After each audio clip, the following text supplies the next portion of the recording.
할렐루야. 오늘 하나님께서 우리에게 주시는 말씀은 사도행전 20장 17절에서 21절까지 말씀입니다. 사도행전 20장 17절에서 21절 말씀을 한 절씩 교독을 하겠습니다. 바울이 밀레도에서 사람을 에베소로 보내어 교회 장로들을 청하니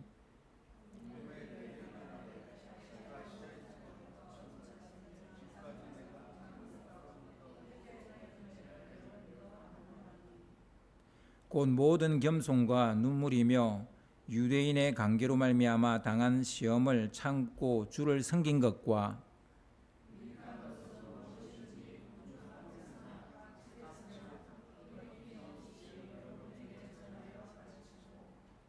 유대인과 헬라인들에게 하나님께 대한 회개와 우리 주 예수 그리스도께 대한 믿음을 증언하는 것이라.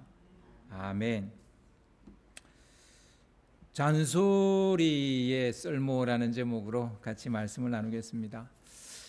바울에게 에베소는 특별한 곳입니다. 하지만 도무지 그 길 들를 시간이 없었어요. 그냥 지나가야 할까요? 아니면 잠시 들렀다 가야 할까요? 너무 소중한 곳이고 너무 특별한 곳인데 시간이 없어요. 어떻게 하시겠어요? 꼭 양자택일을 해야 되는 건 아닙니다. 우리는 양자택일을 해야 된다는 어떤 그런 강박관념 같은 걸 가지고 있습니다. 여러분, 삶은 꼭 양자택일이 아닙니다. 사지선다형 문제처럼 답이 꼭 하나인 것도 아니에요. 인생을 살다 보면요, 4개가 다 답일 수 있어요. 혹은 2개가 답일 수도 있어요. 혹은 1개가 답일 수도 있어요. 아니, 답이 없을 수도 있어요. 바울은 택일이 아니라 제3의 방법을 선택을 합니다. 시간도 줄이고 에베소 사람도 만나는 방법 말입니다. 그런 게 있는 거예요. 에베소에 가보시면 알겠지만 옛날에는 에베소가 항구였어요. 그런데 이제 이게 강물이 계속 썰려 내려오면서 이게 약간 간섭지가 생기고 이게 육지가 돼버린 거예요.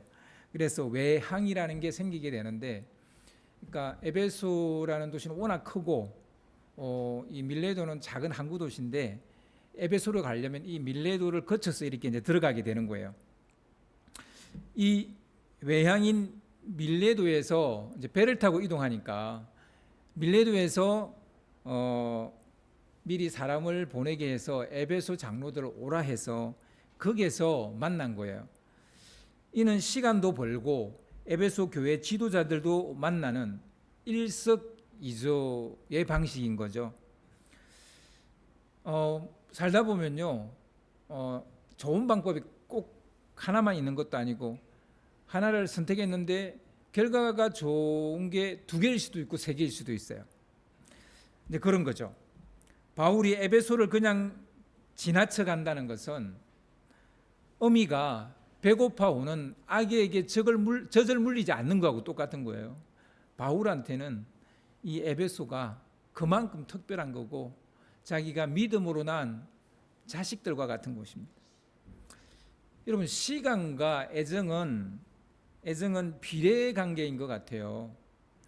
자기도 모르게 어떤 사람에게 시간을 많이 할애하고 있다면 그 사람을 사랑하고 있다는 증거입니다. 하루에 많은 시간을 누군가를 생각하는 데 쓴다면 틀림없이 그 사람을 사랑하고 있는 겁니다. 어떤 일에 에너지와 수고를 엄청 쏟고 있다면 틀림없이 그 일을 좋아하고 있는 겁니다. 그래서 내가 좋아하는 사람, 내가 사랑하는 사람, 내가 좋아하는 일 찾는 거 그렇게 어렵지 않습니다. 바울의 1, 2차, 3차, 1, 2차, 3차의 전도 여행 통틀어서 가장 많은 시간과 에너지를 쏟은 곳이 에베소입니다. 에베소를 사랑했죠. 아시아를 사랑했어요. 뭐 이유는 잘 모르겠습니다만 하여튼 바울은 아시아를 되게 사랑했어요. 그런데 그런 곳을 바쁘다는 이유로 그냥 통과해서 간다. 바울 사전에 있을 수 없는 일입니다. 하지만 갈 길은 구말리고 시간은 촉박합니다. 이 두 가지를 다 만족시키는 방법은 에베소에 있는 장로들을 밀레도로 오라 해서 거기에서 만나는 거예요. 참 좋은 아이디어죠. 아이디어는 처음부터 짠 하고 이렇게 사실 떠오르는 게 아니잖아요. 간절하게 갈망하다 보면 처음에는 안 보였는데 나중에 제3의 길이 보이게 됩니다. 그래서 제3의 길은 평상시에는 보이지 않아요. 갈망과 간절함을 가지고 있는 사람들에게 드러나는 경향이 있습니다.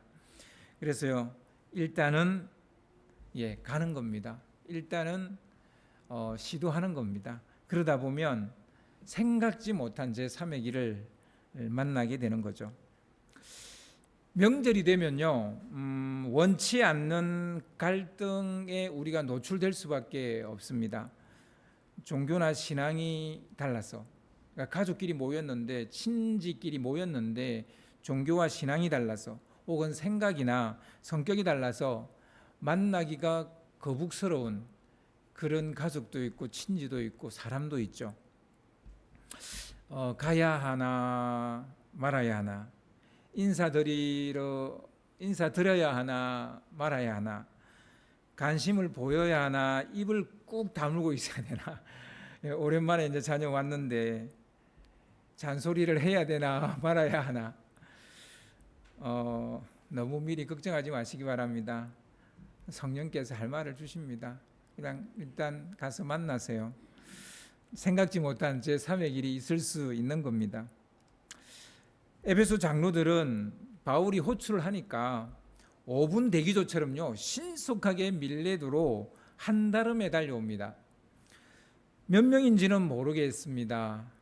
한두 명일 것 같지는 않아요. 적어도 수십 명인 것 같아요. 3년의 사역으로 그냥 성도가 아니라 장로들을 몇십 명 세웠다라는 것은 거의 초인적인 힘을 에베소에서 발휘했다는 얘기예요.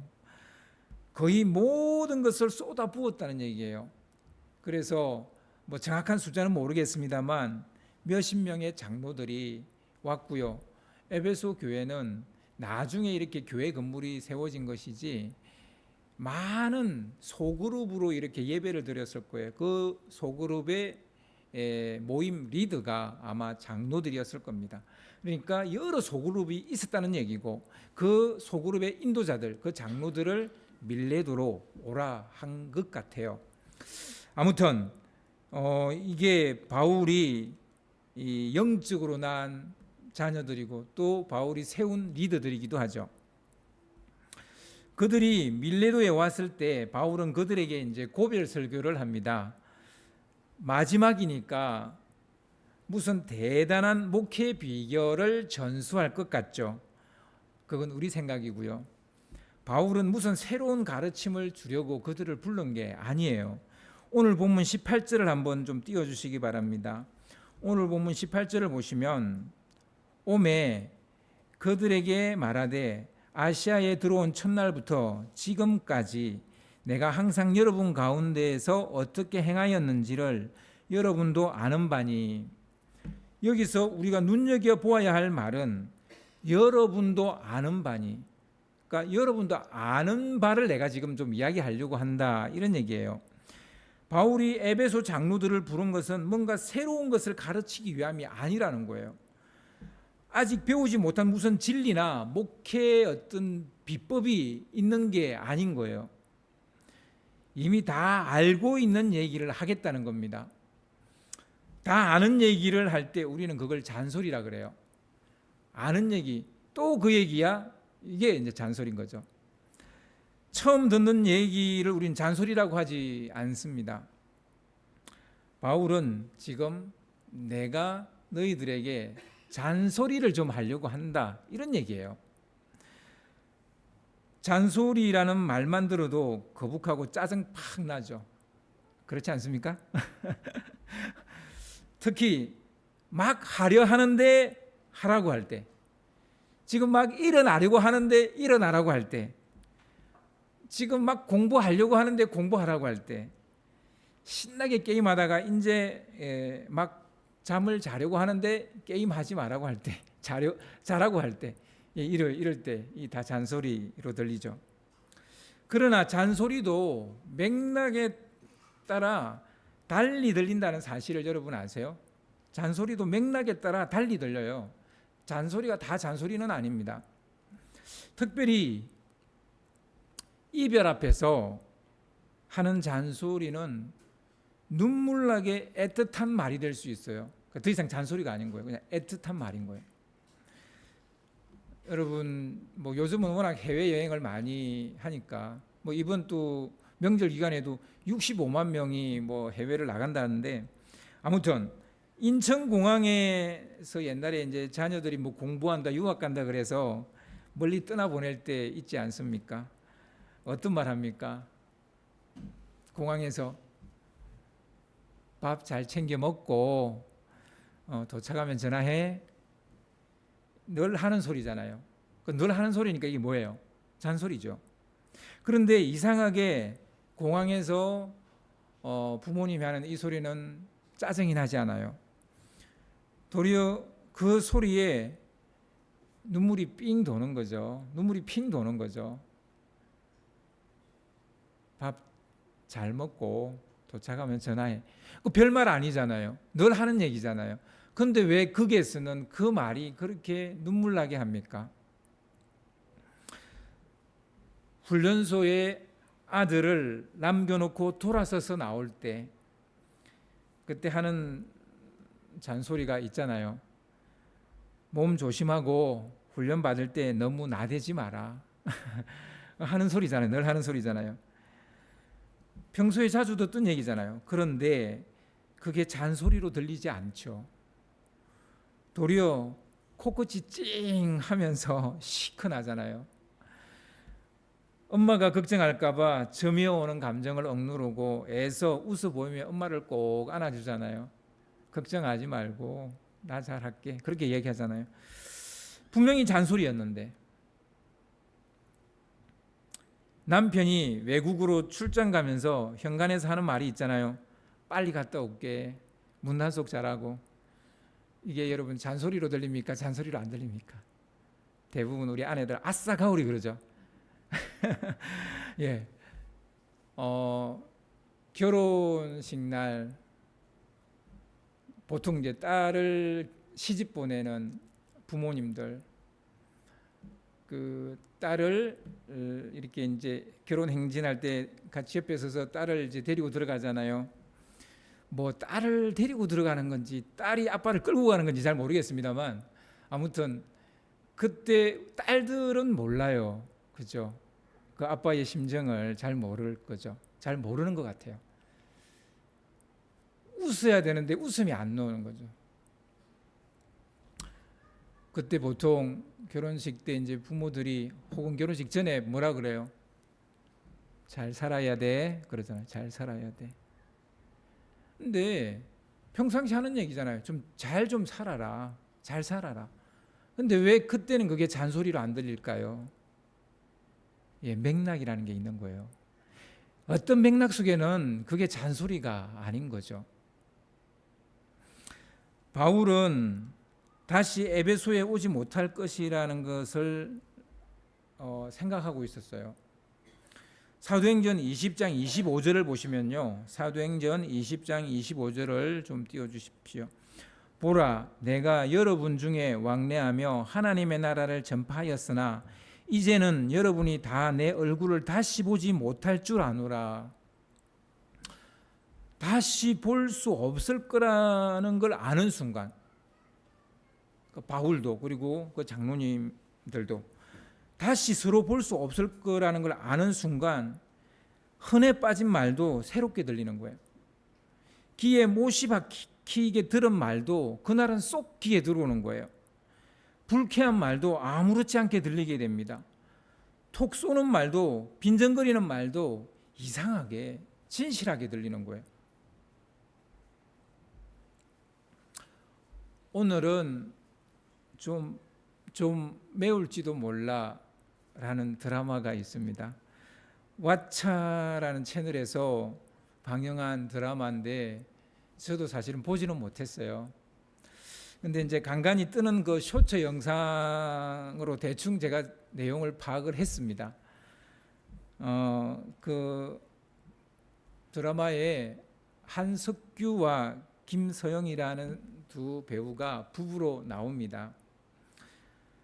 함께 있는 것이 좋아서, 말이 잘 통해서, 안 보면 죽고 못 살 것 같아서 결혼을 했습니다. 그런데 시간이 흐를수록 자기 일에 쫓기고 바쁘게 살다 보니까 상대의 입장을 보지를 못하는 거예요. 못마땅한 게 보이기 시작하는 겁니다. 그래서 서로 아픈 곳을 찔러대는 잔소리를 하기 시작하는 거예요. 화를 돋우는 잔소리를 하게 되는 겁니다. 싱크대가 왜 이렇게 지저분해? 그러니까 아침부터 꼭 그런 식으로 말해야겠어? 그럼 하질 말든지. 싱크대 그릇 있는 거. 아니 몰라. 그럼 네가 해. 너무 우리 부부 대화와 같아서 보면서 웃음이 나왔어요. 말이 부부지. 하루하루의 삶이 서로가 달라도 너무 다르다는 것을 확인하는 거에 지나지 않는 거예요. 같은 집 안에서 사는데 그 삶이 서로가 너무 다르다라는 것을 확인하는 거 그 이상 그 이하가 아닌 거예요. 그렇게 사는 게 무슨 의미가 있나 싶어 남편이 아내에게 이혼하자라고 말하려고 합니다. 그런데 그때쯤에 아내가 말기암이라는 사실을 알게 됩니다. 아내가 시한부 인생이 된 거예요. 이 사실을 알게 된 남편, 이제 그 배우는 한석규죠. 남편은 이혼이라는 것을 일단 접어두고 아내의 병간호를 하게 됩니다. 집에서 이렇게 이제 병간호를 하는데 특별히 항암에 좋다는 식단을 만들고 직접 요리를 해서 먹입니다. 먹고 싶어하는 것들을 만들어 줍니다. 그래서 그 드라마 제목이 오늘은 좀 매울지도 몰라 이건 거예요. 남편은 아내를 위해 요리를 하면서 서로 간에 쌓였던 그 얼음 장벽이 조금씩 녹아간다는 것을 느끼게 됩니다. 그리고 꼬일 대로 꼬여 있던 그 오해들이 조금씩 풀어지고 있다는 것을 스스로 깨닫게 됩니다. 상처는 조금씩 아물어가고 이전에 애틋했던 그 사랑을 되찾아가는 그런 스토리입니다. 또한 남편은 사랑하는 사람을 위해 맛있는 요리를 해서 먹이는 것이 얼마나 행복하고 값진 일인지 조금씩 깨달아갑니다. 우리 조정한 집사님 같죠? 예. 저도 이제 바른 주부기 때문에 처음에는 내가 왜 이런 거 해야 돼라는 생각했어요. 도마 앞에서 팔을 썰며 양팔을 썰며 눈물을 흘릴 때 내가 왜 이런 거 하고 있어야 돼라고 생각했어요. 그런데요, 우리 아이들이 너무 맛있게 먹어주니까, 내가 사랑하는 사람이 이걸 너무 맛있게 먹어주니까 요리하는 게 너무 좋아요. 재밌어요. 저는 그래서 이 드라마의 그 짧은 영상인데 너무 공감을 했습니다.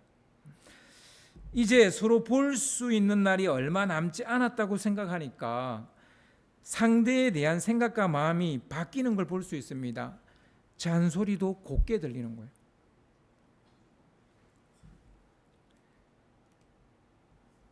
바울도 자식 같은 에베소 신자들이 눈에 밟히니까 잔소리 같지만 한마디라도 하지 않고 그냥 갈 수가 없는 거예요.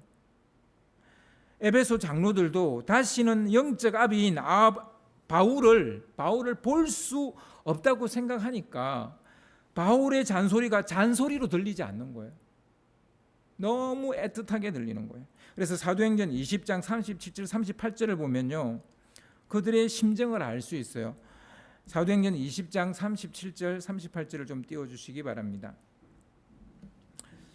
다 크게 울며 바울의 목을 안고 입을 맞추고 다시 그 얼굴을 보지 못하리라 한 말로 말미암아 더욱 근심하고 배에까지 그를 전송하니라. 제일 큰 잔소리한 사람인데요, 그 잔소리한 사람의 목을 끌어안고 우는 거예요. 그리고 이제 배를 타고 떠나야 되니까 그 배 타는 데까지 다 따라가서 울면서 전송을 하는 거예요. 잔소리도 신금을 울릴 수 있다는 것을 알 수 있어요. 어떻게 이럴 수 있을까요? 맥락이라는 게 있는 거예요. 맥락이라는 게. 그래서요, 여러분 명절에 맥락 없이 잔소리 하시면 안 돼요. 그러면 당연히 기분 나빠요.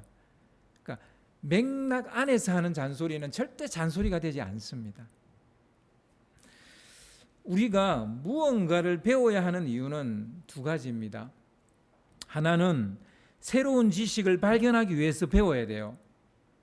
다른 하나는 다 알고 있지만 자신이 아는 것에 확신을 얻기 위해서 우리가 또 들어야 돼요. 반복이나 잔소리를 하는 것은 그 반복된 말을 하고 잔소리를 하는 사람은 그 사람에게 확신을 심어주기 위해서 하는 거예요. 그리고 반복이나 잔소리를 듣는 것은 그 듣는 사람이 확신을 가지기 위해서 듣는 거예요. 여러분, 우리는 잔소리 싫어해요. 그런데 너무너무 필요해요. 왜냐하면 그 잔소리가 내가 지금 하고 있는 이 일에 확신을 갖게 해주기 때문이에요. 내가 살아도 된다. 나처럼 이렇게 부족하고 많이 결핍된 사람이 살아도 돼라는 그 확신을 심어주는 게 무슨 대단한 어떤 그 진리의 말을 들어야 되는 게 아니고요. 그냥 내 옆에 있는 그 사람이 나에게 하는 그 잔소리가 확신을 준다고, 살아도 된다는 확신을 준다고요. 특별히 가까운 가족이 잔소리라도 하면 잔소리 그만해 라고 톡 쏘아붙이잖아요. 그러나 그거 아세요? 잔소리를 들을 때마다 저 사람이 내게 아직도 관심이 있구나 라는 그것을 확인시키는 거 아세요? 관심이 없으면 잔소리 안 해요. 분명 잔소리 듣기 싫은데요, 일면 우리는 그 잔소리 때문에 사는 거예요. 그런 잔소리하는 사람이 어느 날 사라져 버리면 속이 시원할 것 같죠. 실은 굉장히 허전합니다. 이게 잔소리의 쓸모예요. 잔소리 쓸모없는 것 같죠. 쓸모가 있다니까요. 그냥 쓸모 정도가 아니에요.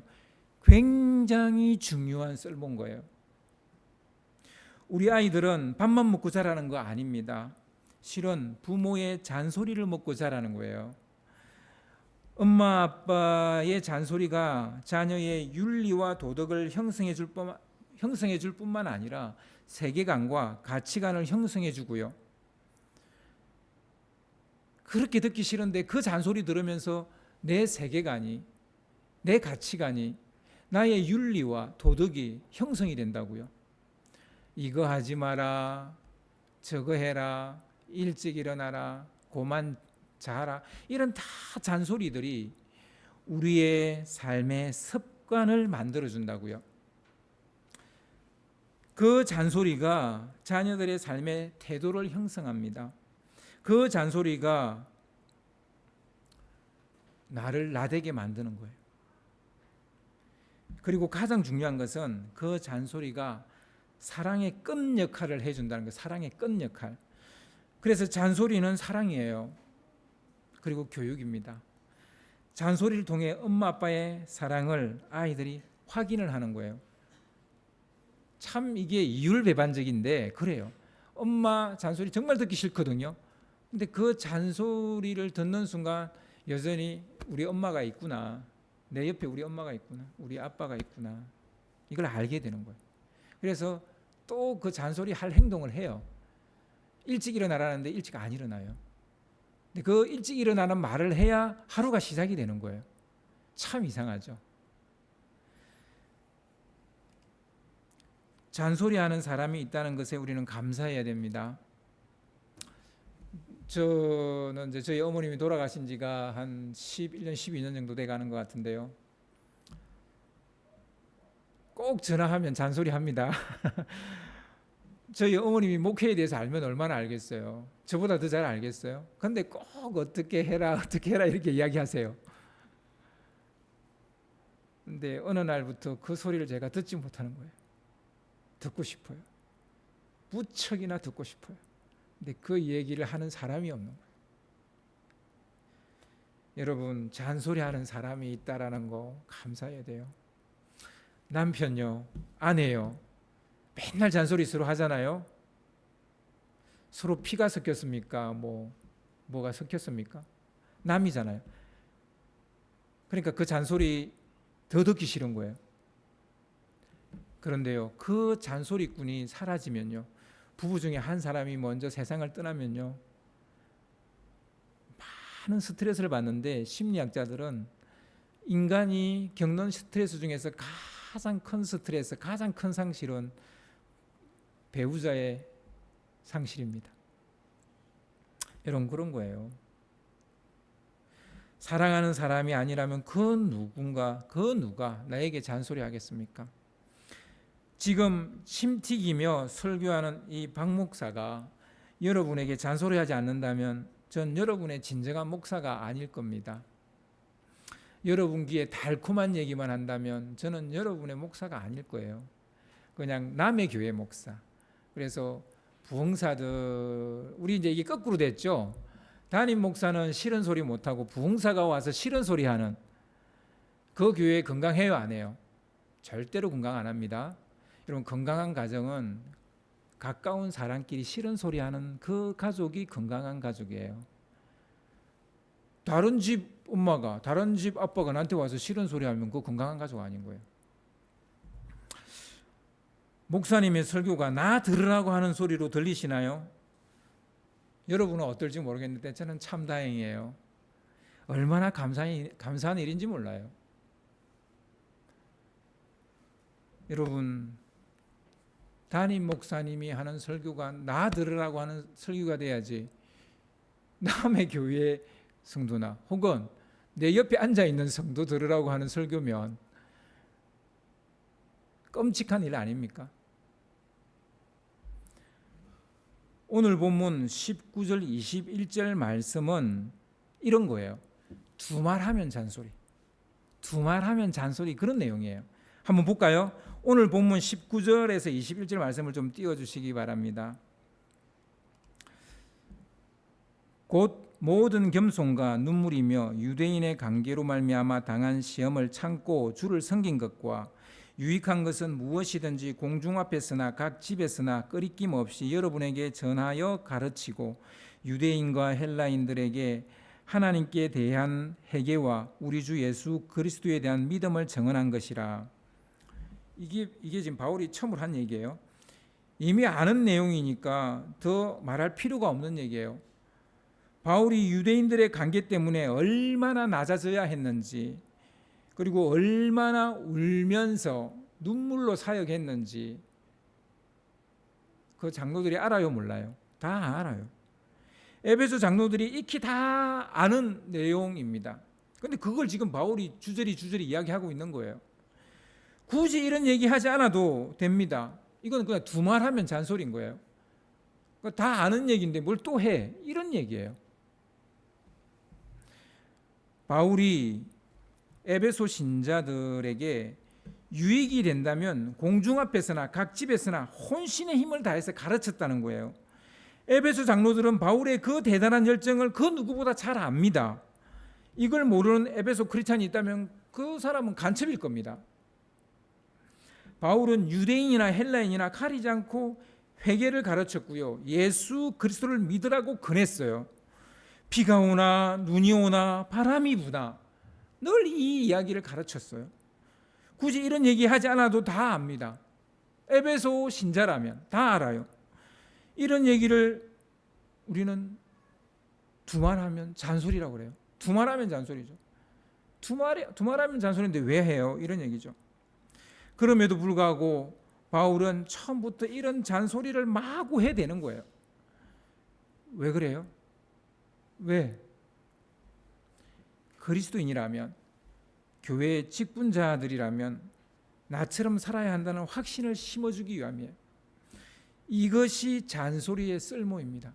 이 잔소리를 해서 그들이 조금 더 그리스도인다운 삶을 산다면, 그들이 계속해서 교회를 성장시켜 나간다면 나는 이 잔소리 니네들이 듣기 싫어하지만 하겠다는 거예요. 두말하면 잔소리인데 이 잔소리 하겠다는 거예요. 잔소리를 할 수 있을 때 여러분 해야 됩니다. 하고 싶어도 잔소리하지 못할 때가 옵니다. 자녀가 독립해서 나가거나 결혼을 하거나 이런저런 이유로 자녀들이 부모 곁을 떠난다면 여러분 잔소리 하고 싶어도 할 수 없어요. 부모도 어느 순간 더 이상 잔소리가 별 의미 없다고 느끼는 순간을 맞이하게 됩니다. 아, 이제 얘가 다 컸구나. 내가 뭐 잔소리 하면 뭘 해. 이제 그런 때가 온다고요. 그렇게 느껴지는 때가 온다고요. 그리고 잔소리할 에너지조차 사그라들 때가 옵니다. 뭐 더 이상 잔소리를 안 하고 싶어서 안 하는 게 아니에요. 이제 너무 이제 노쇠해가지고 잔소리할 힘도 없는 그 때가 온다고요. 그래서 여러분 잔소리할 때 잔소리 하셔야 되고요. 그리고 여러분 잔소리 들을 때 감사할 줄 알아야 돼요.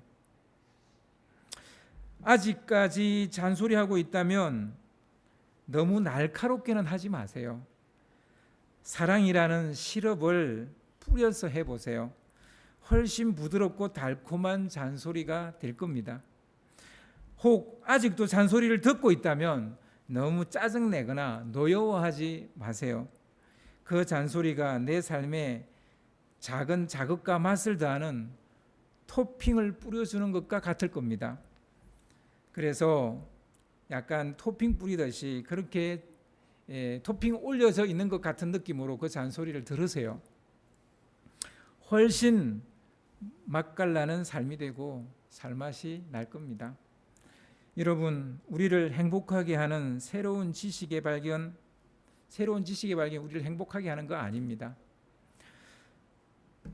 다 아는 얘기고 안 해도 되는 얘기고 밍밍한 얘기고 정말 구닥다리 같은 얘기고 별로 듣고 싶지 않은 얘기를 해줄 수 있다는 것이 행복이고 그것을 내가 들을 수 있다는 것이 행복인 줄 믿으시기 바랍니다.